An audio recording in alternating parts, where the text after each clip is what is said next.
Hi friends, now we are using Windows operating system. In the Windows, if your Wi-Fi is keep disconnecting, I will show you how to solve this.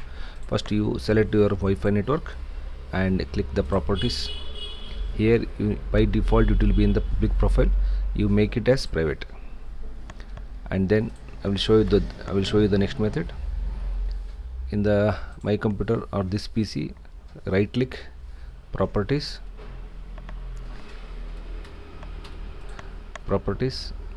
and go to the device manager. Here you need to find your network adapter, Wi-Fi or LAN.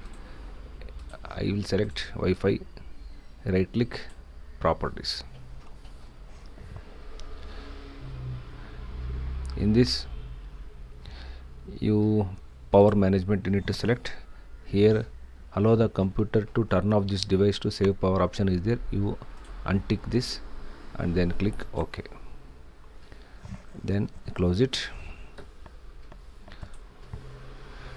Again close it. Now go to the Windows and R button. In the run command, type control. OK.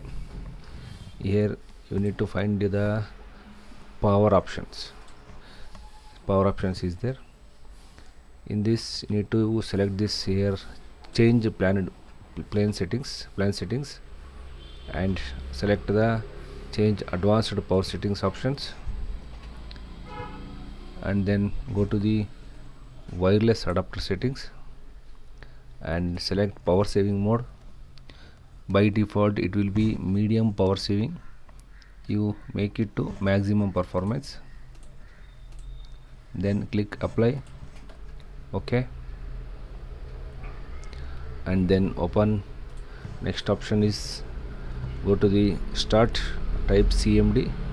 It will open command prompt, type run as administrator, select.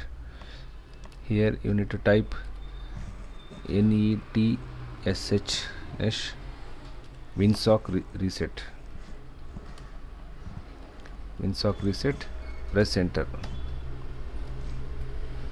Now it will show you must restart the computer in order to complete the reset.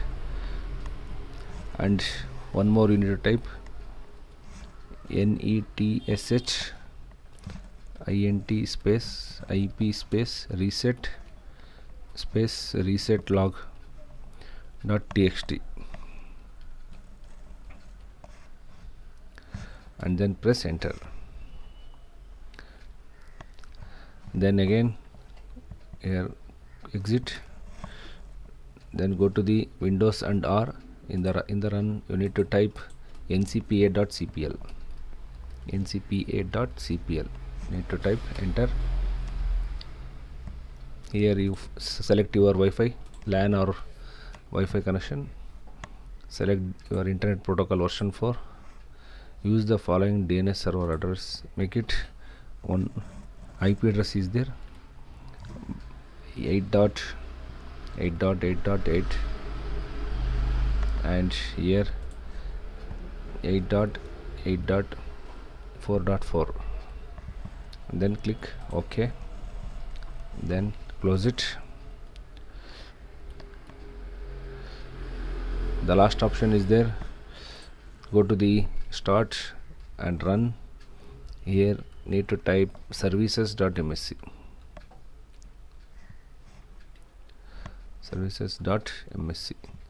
Press enter. Here you need to find wireless LAN auto config.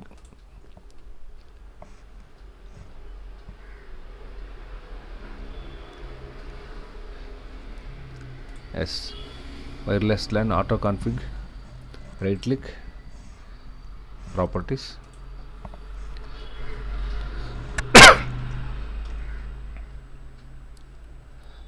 Here by default it will be in the automatic. If it is already in automatic, make it sure it should be in the automatic only. Apply it, then restart your system. Your problem will be solved. Otherwise, the last option, right click properties, go to the device manager, find your Wi-Fi adapters. This is my wireless adapter, right click, uninstall it, delete the driver software for this device, uninstall it, right click and scan for hardware change. It will be automatically installed. After that you make it, system has to be restarted. After the restart your problem will be solved. That's it. Okay, thank you.